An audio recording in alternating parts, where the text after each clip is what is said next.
Again.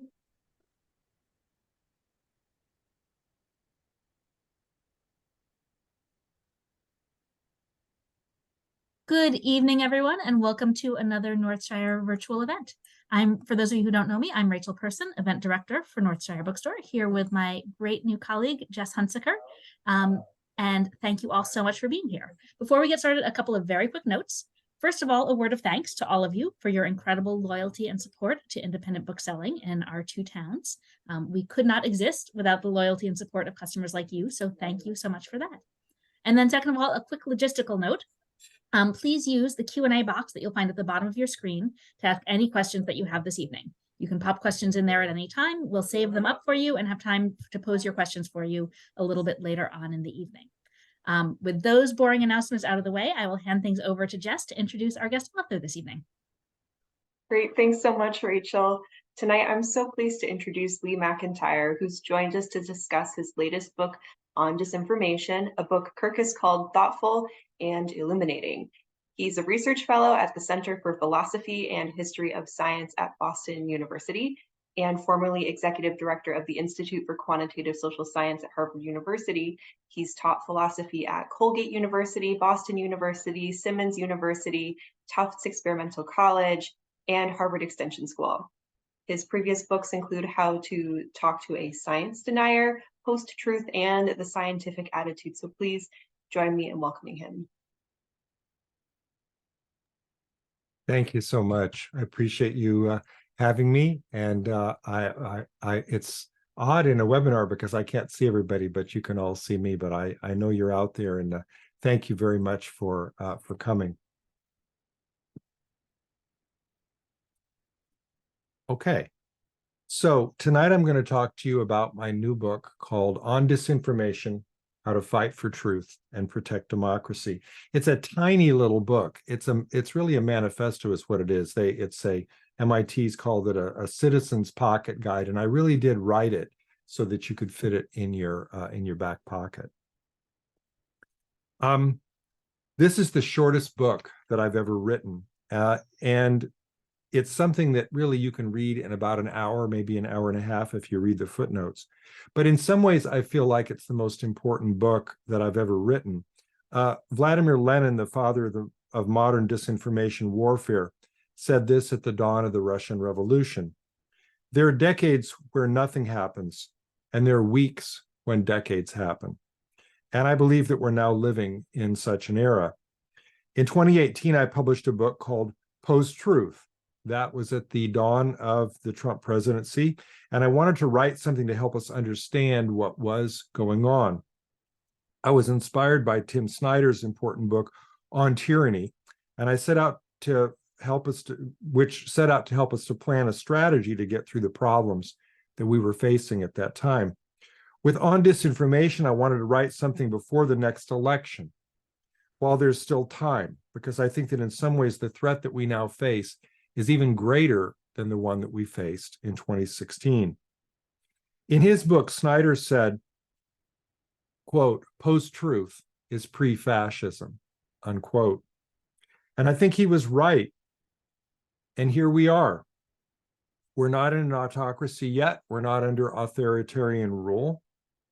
We're sort of pre those things, but you can imagine it now. It's part of the conversation. We sort of understand how it would happen if it's going to happen here. And it might happen if we don't do something to stop it, which is what motivated me to write this book. The first thing that we have to understand is this: the assault on truth that we faced and lived with over the last 8 years was not an accident. It was intentional. It was a strategic plan by those who had something to gain by it. You'll often hear newscasters and others speak today of the problem of misinformation. But be careful, because misinformation is a mistake. It's when you believe a false thing's true, but there's no malice behind it. Misinformation just seemingly comes out of nowhere, like a natural disaster. You really don't understand why this is happening. So what do? You put your head down and you wait it out. But disinformation isn't like that. Misinformation is an accident, But disinformation is a lie. And where there's a lie, there has to be a liar. There's someone who knowingly created the falsehood and puts it forward with the intention of getting a large group of people to believe it because it suits their strategic interests, because they get something out of it. What they get out of it can be money or power or ideology. But the point is that disinformation is intentional. And if that's true, then there is something that we can do to fight back. Right now, we are in an information war. One of the scariest books that I've read recently is this book called The Handbook of Russian Information Warfare. It is a free book. It's by NATO. This is not a Russian training manual. This is a NATO military training manual for their soldiers and commanders to learn what we're up against. Because what they maintain, the author of it is Keir Giles. By the way, you can get this book, you can get a PDF if you just put its title in, or you can get a paper copy like I did. It includes gems like this, quote, "In the Russian construct, information warfare is not an activity limited to wartime," end quote. The book goes on to say that for the Russians, information warfare is a constant activity, pursued sometimes in concert with kinetic war, but often in hopes of achieving the same strategic goals without having to enter into armed conflict. And another quote, "If measured by these criteria, recent Russian activities in the information domain would indicate that Russia already considers itself to be in a state of war," end quote. That passage was written in 2016. What is the goal of this war? Again, I quote, "The ultimate aim of this highly ambitious implementation of information warfare is, in effect, regime change," end quote. Again, that book was published in 2016, so it was likely written in 2014 or 15. They're talking about us. Donald Trump became president in 2016 after a full-scale disinformation campaign by Russian operatives. That resulted in 126 million voters seeing their propaganda posts on Facebook. Without access to the full unredacted second volume of the Mueller report, we may never know if that's what turned the tide. But we do know this: Donald Trump is himself a masterclass disinformer who learned from Putin's playbook, and he employs many of the same disinformation tactics that Putin does. The fire hose of falsehood, whataboutism, the repetition effect. These are all disinformation 101, and I discuss them in my book. Now, it's important to realize that disinformation can come from both foreign and domestic sources.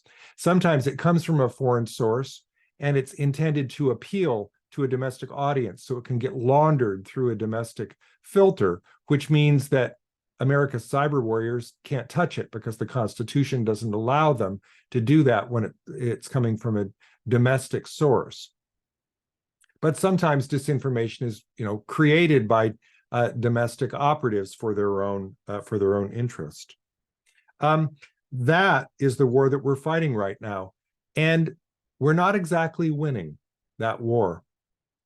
Joan Donovan, one of the world's greatest experts on disinformation, who's recently, I'm proud to say, become one of my colleagues at Boston University, said this at a congressional hearing a few years back, quote, "The biggest problem facing our nation is misinformation at scale.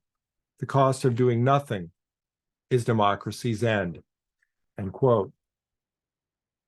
I didn't want to have to write on disinformation.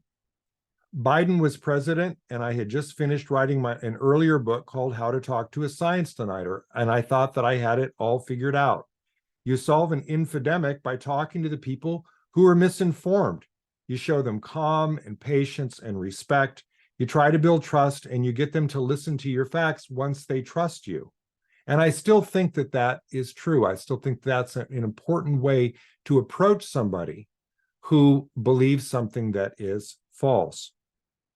But then I realized something. This solution could not really be implemented at scale, and we could never do it in time to solve the problem, because the misinformation problem wasn't getting any better. In fact, it was getting worse. during the pandemic, we saw this. All of a sudden, anti-vax became a thing. I mean, anti-vax had existed before, but it really became a thing. And it also became politically polarized. People were all of a sudden polarized around a factual issue and were full of distrust and even hate for people who were on the other side. Why? And why is this mindset that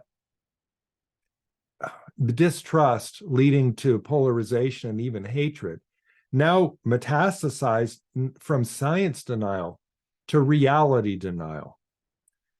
Denial about the 2020 election, denial about what happened on January 6th. I think that science denial paved the way for reality denial, and that's where we are today. A few years back, some cognitive scientists found that all science deniers follow the same flawed pattern of reasoning.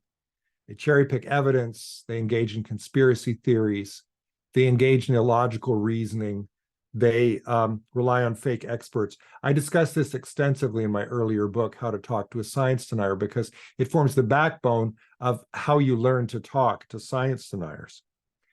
But what I now realized when I started to write on disinformation is that Trump was following that same blueprint: conspiracy theories, illogical reasoning, cherry-picking evidence, relying on fake experts. That's what he was doing when he was talking about the 2020 election. That was a disinformation campaign.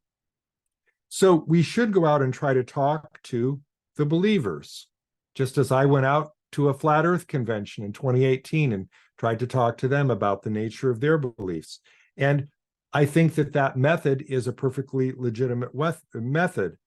But as I said, there's more to do. It's not all that we can do. And then I had another epiphany that really was, it's a short book, but there were two epiphanies in it, and this was the second one. The second one was that the science deniers that I was out there talking to weren't just misinformed. They were disinformed. They were victims. There were people out there who were radicalizing them with disinformation, around something that they had an interest in, about tobacco, about fossil fuels, about vaccines. Now, it may sound funny to you to wonder, how could it possibly be in anybody's interest to say something as ludicrous as that there are going to be tracking microchips in the COVID vaccine, so you better not take them? Because thousands of people believed that and died. How could that be in anybody's interest? But it was. That was the result of a Russian disinformation campaign that was pumped out in an English language propaganda arm of what used to be the KGB. And that was in April 2020. And by May 2020, 28% of American citizens believed it, American voters believed it. This was 5 months before the Moderna and Pfizer vaccines. So I realized that people were getting radicalized around disinformation, that disinformation is what led to denial. And if you think about it, the same thing is true with reality denial. How many insurrectionists on January 6th are now in jail suffering for the lies that they heard from somebody who had an interest? They didn't have any interest, but Trump did. Weren't they duped? But can they admit that they were duped? Maybe they can now that they're in jail. But in any case, my point is that they're victims. And as victims, they deserve some sort of empathy, I think, which is what maybe makes it easier to talk to a science denier than you thought. But it also means that there's something more that we can do about this problem than just talk to the victims. We can try to keep people from getting victimized in the first place. If you're in the middle of a pandemic, you try to heal the sick, but you try to keep more people from getting sick as well. You do the same thing, I think, in an infodemic. You can't debunk your way out of an infodemic. You have to try to stop people from hearing the disinformation in the first place. I think that there's a pipeline that goes from the disinformers to the amplifiers to the believers. I've got 3 chapters in my book. Those I've got about 6 chapters or 5, but those are 3 of the chapters in the book. It's very hard to get a creator of disinformation to stop producing it, because why would they stop? It's in their interest. It's similarly very hard to get somebody who believes disinformation to stop believing it. Mark Twain said it best: it's easier to fool somebody than to get them to admit that they were fooled. So I think that's not a direct quotation. I think I paraphrased it that. I think he said to convince them that they were fooled. But the point is this: that's either end of the pipeline. So where are you going to have the most effect? In the middle, amplification. Try to pinch down on the amplification of disinformation on cable TV, on social media, on partisan media, the places where the lies are amplified, sometimes wittingly, sometimes unwittingly. We cannot wait for government regulation. I mean, Congress is not going to get itself together before the next election. That quotation I read you from Joan Donovan, that was years ago. And they had a chance to do something at that point. And even the Democrats on the committee said, well, we're not looking to regulate anybody right now. And they're certainly not going to do it in this Congress. Similarly, we can't wait for the internet companies to look past their own best interest, because their algorithms are tweaked for engagement, and disinformation is quite engaging. And there was a brief moment in time just before the 2020 election when they were putting content warnings about COVID disinformation and about election disinformation. But Twitter has not gotten better since then. Facebook has not gotten better. I mean, everybody talks about Twitter, and we all know that story about what's happened at Twitter. But Facebook just disbanded their responsible innovation team. So, are they doing any better? In some ways, the other social media companies are following Twitter's example. They have let so much water out of the pool, or lowered the bar, if you want to think of it that way, and others now don't have to do as much. I mean, why would they? So you already know that one of the main goals of disinformation is to get people to believe a falsehood. But there's a secondary goal, which I mentioned before. It's to polarize you. It's to make you feel that the person who doesn't believe the same falsehood as you is untrustworthy, that they're a liar, and that you shouldn't be around them, and maybe you should even hate them. But here's a subtlety: it also polarizes you even if you don't believe the lie. Because how many of you have said, I just can't even talk to those people. You can't reason with them. They don't listen to facts. I'm just going to cut them off. I'm not going to have anything to do with them. That's exactly what the disinformer wants, because disinformation is about team building. They're building a team, an army of people who believe only them. And, if somebody's lost to that and they don't trust anybody outside, and you don't try to reach them, then there's real trouble. There's a third goal to disinformation. It's to confuse and demoralize you. So again, even if you don't believe it, if you're surrounded with propaganda, you might someday say, you might have found yourself saying, I don't even know who to trust anymore. I mean, do I have to fact check everything that I read? And who fact checks the fact checkers? We've all said that. So, I mean, a tertiary goal of disinformation is to make you feel cynical and helpless. I wrote my book because you are not powerless. There are things that you can do as a citizen in a grassroots effort to fight disinformation. There's a little ghost coming in now. My husky has just come to join us. I guess that was my German Shepherd. Okay, they're both in the room now. On disinformation, I propose a massive grassroots effort to wake people up to the threat that we face and to the consequences if we don't get better at fighting it. To recognize disinformation when they see it, to encourage the mainstream media to do a better job of reporting on this threat, and to name names and stop treating this like it's a hurricane, because it's not. I think that we can do more to pressure our elected representatives to do something, even if it's just to speak out before it's too late. So I wrote On Disinformation as a small, compact guide because I want you to know what you can do. And it's a short book. At the end, there are 10 steps, 10 practical steps that the ordinary citizen can take. And here I'm going to tell you the most important one. You cannot win a disinformation war unless you realize that you're in one. And once you've read the book, there's something else that you can do too. Pass it to somebody else. Don't just put it on the shelf in your house. Give it to somebody else to read, to help me get the word out there. So I've scared the hell out of you. I'm on the road doing a lot of publicity events. I've done several publicity events to promote this book around the world and in the United States, to try to get people on board with this. And if you want to follow me, you can go to my social media. But the one-stop shopping center to learn more about me and my work is to go to leemcintyrebooks.com, where you can see my past events, where you can see where I've been and where I'm going next, and there are links to YouTube and other places where I've done things. And if you want to write me, also there's some contact information there. So what I want to do now is just read a passage, and then we'll go straight to the Q&A. I just want to read a quick passage, and it's, as I how many times have I said now, it's a short book. I'm just going to read about half the first chapter, which I can do in just a few minutes.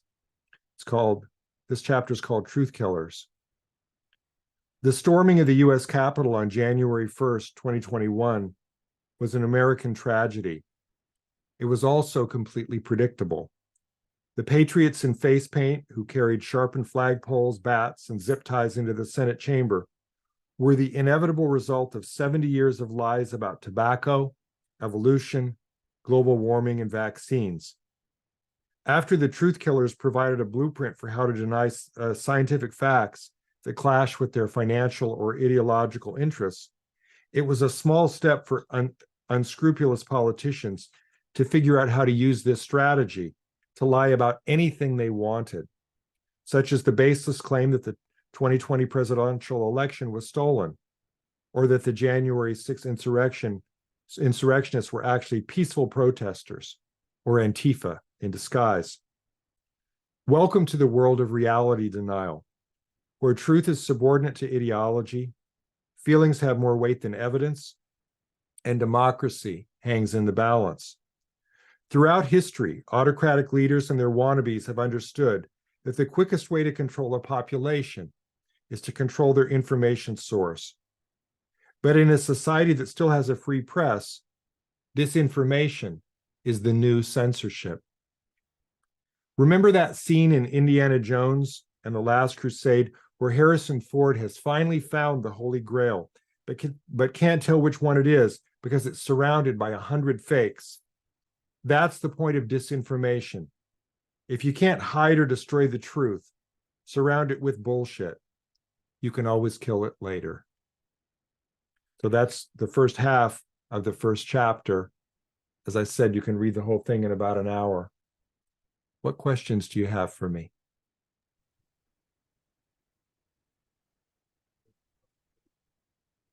So the first question that came in, and audience, please put any questions that you have into the Q&A box that you'll find at the bottom of your screen, or if you're having trouble finding that, you can put it into the chat. But the first one says, what is your top recommendation for sorting through information to see what is and what isn't disinformation? Okay. If you go at it piecemeal, it's going to be very difficult and you will get cynical. It would be like every time you wanted to eat a meal at your house, you had to go through and read the ingredients on every can to see if there was anything you were allergic to or that was going to poison you. You'd starve, or you wouldn't eat. You'd go crazy. So what do? Instead, you shop at a store where they're not selling you goods that are going to kill you. You shop at a store where, the produce has been inspected and, the meats are, taken care of, and they rotate the milk now and then, right? You don't go to a place that's going to poison you. And with labeling, you don't have to eat food that, has peanuts in it if you're allergic to peanuts. I mean, there are safeguards out there to help you consume information so that you can consume good food. It's the same way with media. It's just that we have to be more selective about where we shop. Shop at PBS or the BBC or NPR. You'll more likely to go right there. The trouble that what happens these days is that, when you look at your news feed on Facebook or Twitter, it all looks the same. The story from the New York Times is the same font and the same size as the story from Breitbart. And maybe you're going to click on the one that, feeds your confirmation bias. And then you're way down that rabbit hole. Next thing, all the like, to push the analogy too far, all the labels are off the cans. You can't tell what's what anymore. So I think it's really, look, it is important to trust. One of the hallmarks of disinformation is they get you to distrust everybody but them. That's what the conspiracy theory step 2 is about, right? Believe in conspiracy theories, because who's not lying to you? Oh, me, the one who's exposing the conspiracy theory, except that probably is the person who's trying to dupe you. So you have to find people that you actually trust. You have to find sources that you trust, and they're out there, and it takes a little bit of vetting, but vet the sources, not each individual story. If you vet each individual story, you're doomed.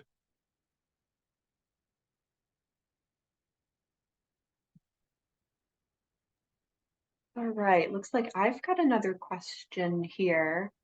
Earlier you mentioned it's so easy when you're online.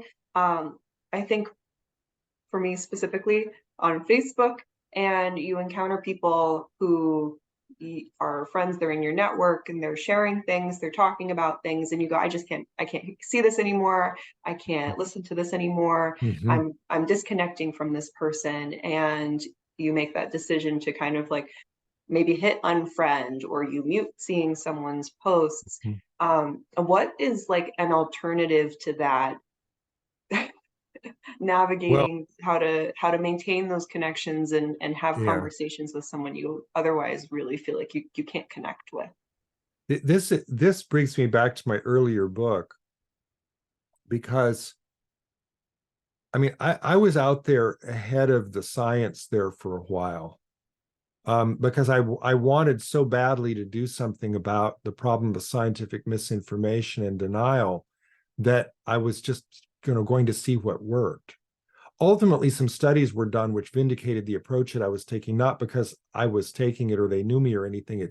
And of course, I was very happy to see that.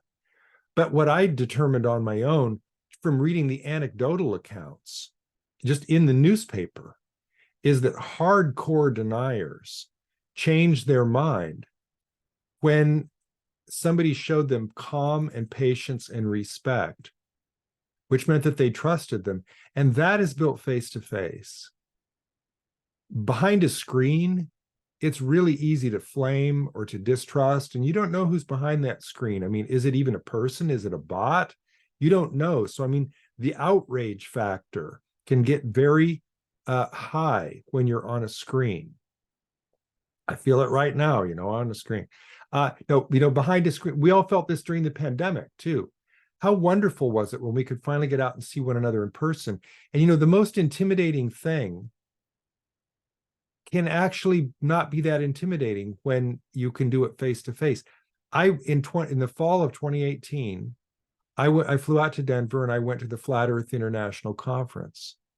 And there were 650 flat earthers there, and me and a few other people incognito, and we didn't know who the other ones were, I'm sure, but I found out later, oh, you were there too? I thought you were a flat earther. But what I learned is that they were happy to talk to me. We had cordial conversations. Sometimes they were uncomfortable, but not nearly as uncomfortable as they would have been in the comments section of an article for the Washington Post, or some other venue, right, where people just are not restrained. Because the thing is, when you see somebody face to face, and your stereotype gets broken down and they're not angry and they're not shouting at you and they're not insulting you, it's kind of hard to hate them. It's kind of hard. In fact, it's kind of hard to distrust them. You want to look for that common ground. And you know what? I found myself doing it with the flat earthers, getting curious about, well, I don't understand why you believe that. Tell me what your evidence is and why you believe that and not this. And so I leaned into it with curiosity. I took one guy out to dinner. We talked for 2 hours. So, I mean, I really wanted to know why they thought what they thought. And ultimately, in almost every conversation, they would turn to me and say, well, what do you think? And then I could say, I think you're wrong, but can we talk about it? And then they'd say, yeah. If you listen to somebody, they listen back. So what you do when you find the news and through social media is about the worst form of human interaction that there is. Doing something face-to-face is much better. And now I feel tremendously guilty that I'm not there face-to-face tonight. I'm behind a screen from home, which is why I can do an event in Vermont tonight. But it really is more challenging. It can work virtually, but it's more challenging, especially when it's kind of a diverse audience. You want to have that face-to-face. And again, people get polarized, not just the believers, but the disbelievers, to think, I can't go talk to them. I've had friends say, how did you have the courage to walk into that ballroom? And I think, well, what were they going to do? They're flat earthers. I mean, I wasn't walking into a cage match. They were sort of happy that somebody took them seriously enough to come and talk to them. So that's my answer. That's what I think we need more of. If we could find a way for people to begin to talk to one another again, it would help. By the way, that works on politics too. In the course of researching my earlier book, I made some friends up in Pennsylvania, in coal country, Pennsylvania. Dave and Aaron Neinhauser, who run a think tank called Hear Yourself Think. They film themselves going to Trump rallies and having respectful conversations with Trump supporters in which they're saying things like, Fox News is lying to you. Now, imagine that. And then they film themselves and then they offer seminars on how to do it. I mean, is the measure of success, how many minds did you change tonight? I don't think so. I mean, it better not be, because nobody tore off their lanyard and said what a fool I was at the Flat Earth Convention. But if you try to build up trust and you take people seriously and you're not the ogre that they imagine, I think good things can happen. Fascinating. Thank you. This next question came in from Nick, and he asks, it seems this book is very closely informed by your work in How to Talk to a Science Denier. Can you talk a little bit about how your research and writing process for that book differed from your process for this book? Yeah, that's a nice question. Thank you. My research process was, so I'm a philosopher of science, and I've been studying science denial for basically my whole career. And I even did an earlier book called The Scientific Attitude, which was kind of the foundation of what's special about science. And then once I thought about what's special about science, I thought, well, how do you put that in practice? And that's where How to Talk to a Science Denier came to be. And my research for that was, I went out on the road. I mean, I talked to flat earthers, I talked to climate deniers, and then the pandemic hit. And boy, did that screw up my research process, because how do you go out and talk to anti-vaxxers during a pandemic? You can't. I mean, it was lockdown.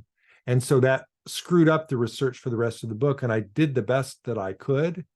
And I think, made some success in it. But what I discovered in writing that book was kind of proof of concept for myself. Notice the title of that book is How to Talk to a Science Denier, not How to Convince Them.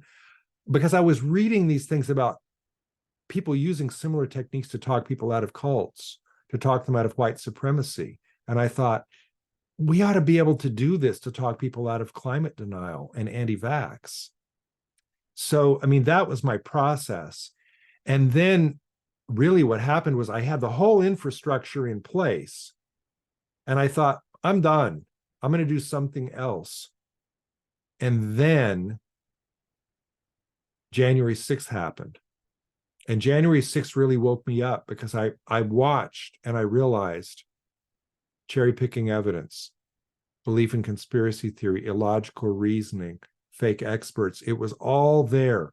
The infrastructure of science denial was now there on the big screen for reality denial. It was the same thing. So the problem wasn't getting better, it was getting worse. So that was my first insight. This problem is getting worse. And then I realized, you know what? Why is it getting worse? And this is when I realized something I hadn't realized so much about science denial. Science deniers aren't born, they're made. They're created by disinformation. The fossil fuel companies, the cigarette companies, Putin wanting people not to take the Western vaccines. That's who is creating. So all that denial, I was dealing with, well, talking them out of their denial, but then you ask, why are they deniers? It's because of disinformation. Now, the one exception here might be flat Earth. I've never figured out who's making a buck, has an ideology, or any power from that. So that may be the organic one that, against the rule. But I figured out that disinformation can have a role in creating deniers. Once I put that together, those two pieces, I realized I had to write another book, but I didn't have to write a huge book. It was like I put the whole puzzle together and I thought, oh man, damn, there's a missing piece and it's an important one. And so that missing piece was very small, but important to complete the puzzle, right? It's a short book because it's the last word on the earlier problem. Not just science denial, but reality denial. And they're both caused by disinformation, which means, and then I guess this was the third epiphany, if I think about it, you can't just fight it by talking to the believers, they're victims.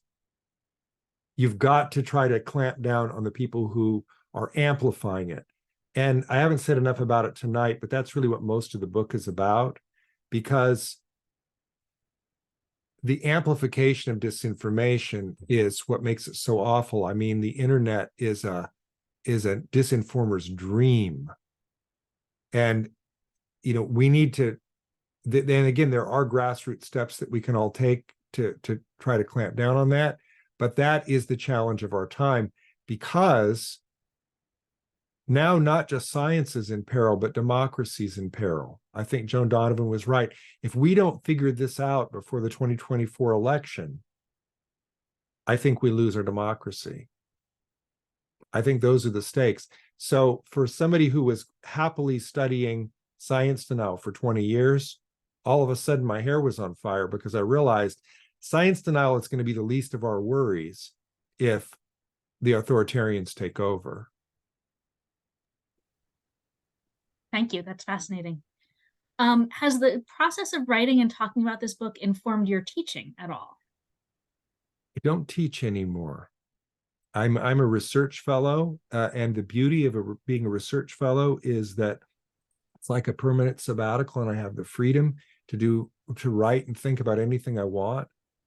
The disadvantage is it's sort of like being able to eat anything you want. Pretty soon you don't have a very balanced diet. You're just eating, cookies and linguine, right? So I did teach for a while as an adjunct, various places, just because I wanted to. It wasn't part of my job at BU. It was just, I wanted to teach at Harvard Extension. I wanted to teach at Simmons and all these other places just for fun. And I didn't teach anything I was writing about. I taught ethics because it was fun. And I loved the interaction. I loved the face-to-face.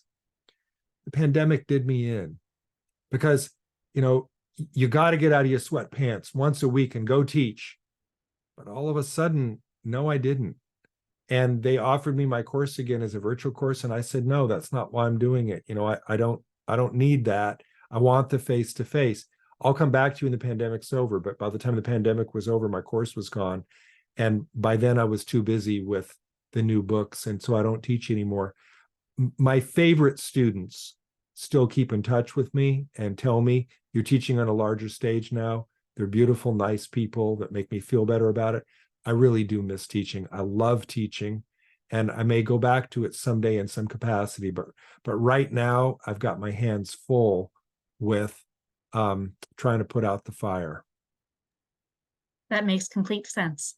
The next question came from James asking, I've often found that people who are into conspiracy theories, for them, it comes from a motivation to stand out or feel like they're smarter than other people. Is there an effective way to counter that? My son is named James. I'm suspicious here. Oh, it's not him. He would have texted me and told me if he was going to do that. Okay. Conspiracy theories. So I've got a friend who's a philosopher in England named Qasim Qassam, Cassam, who's got a book called Conspiracy Theories. Like my book, it's short and readable. So you might want to check out that book, James. It's an interesting topic because conspiracy theories usually are prevalent when times are chaotic and people can't make sense of the world, and it's disorienting for them, and they want to they want the world to make sense again. And during those times, it's a little easy to have fractured trust, and that's when you can go down the rabbit hole. And once you go down the rabbit hole of distrust, then all of a sudden other things start looking more likely, and the conspiracy theories multiply one upon the other. And then I think is when you start to feel the ego kick in. I'm part of an elite. I know the truth, and the others are just sheeple who need to be woken up. The flat earthers felt that way. Their favorite movie was The Matrix. They were Neo and Trinity in The Matrix, and they were trying to wake the rest of us up. They didn't hate us so much as pity us. We were the globalists, the people who didn't understand. And they wanted, and boy, when I was there, they tried to convert me. So, I mean, it must be a heady thing to believe in a conspiracy theory, to feel like this secret knowledge. And in fact, there was a really brilliant study done on conspiracy theories by I can't remember his first name, but his last name is Imhoff, Imhoff, as a psychologist. And what he found is that people liked conspiracy theories if they thought that they were hidden. He had a conspiracy theory that he would present, a fake conspiracy theory, something about smoke detectors and some secret message in them, or I forget what it was, but it was really outlandish. But in one framework, he presented it as, oh yeah, this was in the Wall Street Journal. Didn't you read that? Yeah, it's well known. And the other framework, he presented it as, nobody knows this, but the smoke detectors put out a high-pitched sound all the time that you can't hear, that's actually this and that. And when he presented it in that framework, more people believed it.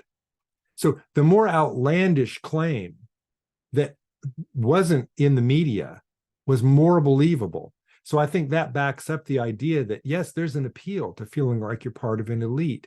If it's just any run-of-the-mill conspiracy theory, who needs that? I want the cutting edge one that nobody knows. So that's a really good question. Thank you. And by the way, conspiracy theories are ancient. The first one goes back to Nero. I mean, the first one in recorded history. So, I mean, these have been around forever.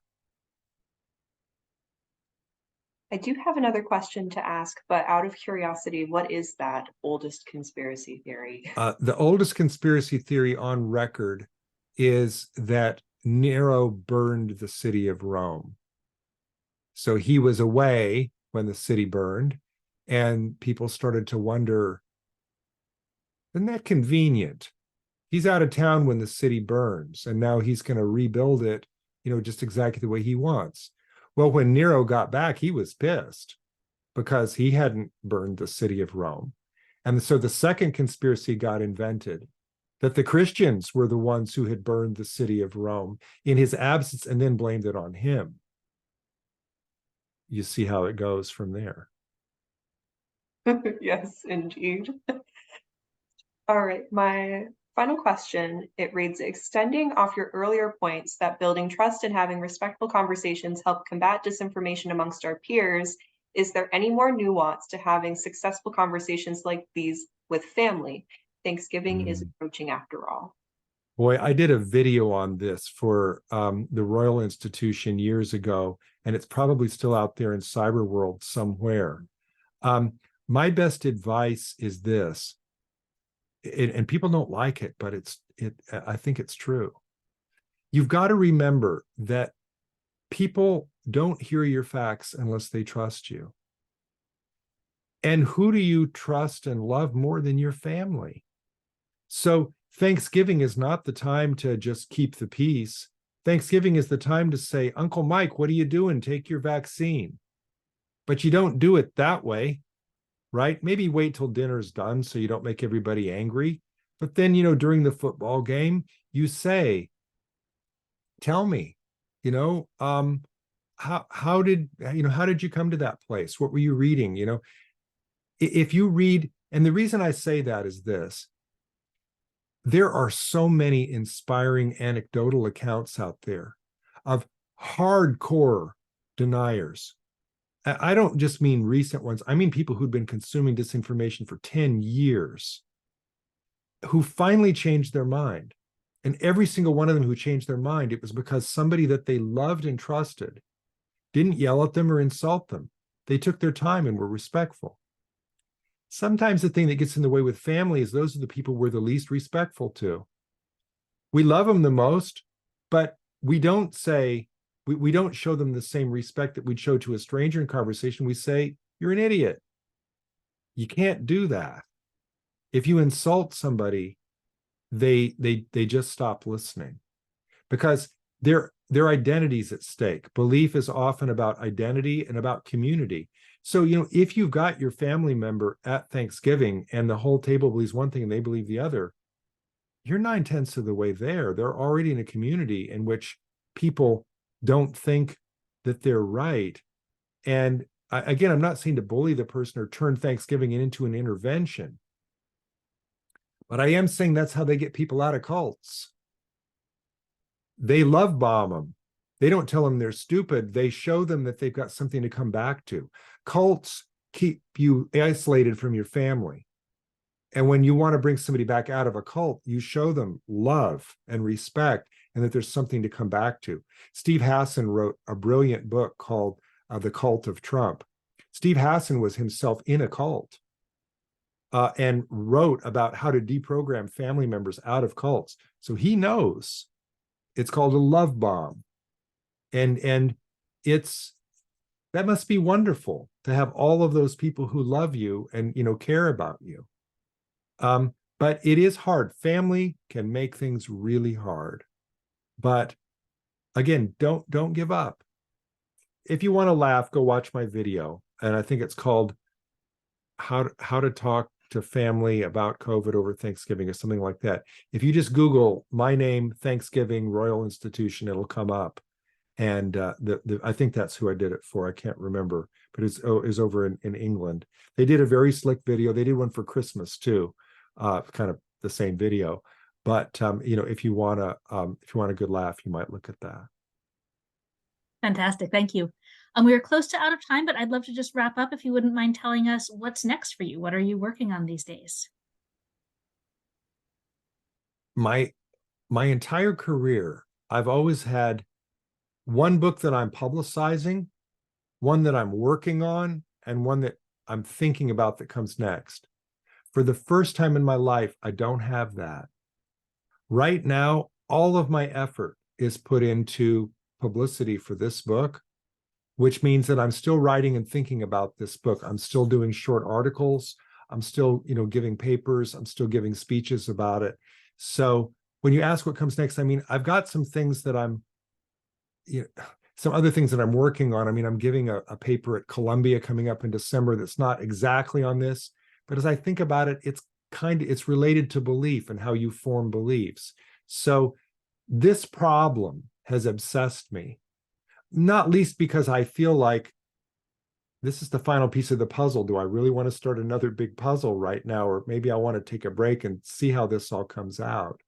But, you know, I'm also just enjoying the fact that the pandemic is over and that I can get outside and I take walks with my dogs and it's fall. And, you know, so when I get a chance for some family time, I take it. But I don't have another big project, another big book that comes next. Should I wish that I did? I don't know. I need a little while, I think. Something will come. That's been my experience. When you let yourself kind of lie fallow for a little while, something will come. Yeah. Absolutely. I hear that actually from authors quite often, that ideas and what the next project is comes to them when they're least expecting it. I wrote a couple of novels in between my nonfiction because I needed a break to do something else. I think maybe my novel writing days are over, but that, you know, you need something else. Exactly. Well, we are unfortunately out of time, but this has been fascinating and important and wonderful. So thank you so much for taking the time to speak with us tonight. Thank you so much for having me. Again, I'm sorry I can't be there in person, but the next time I'm up your way, I'm definitely going to come to the bookstore. I love independent bookstores, and thank you for doing this event. Thank you. And audience, thank you for coming. You can find on Disinformation many other great books and upcoming events on our website at northshire.com. Have a great night. Thanks, everybody.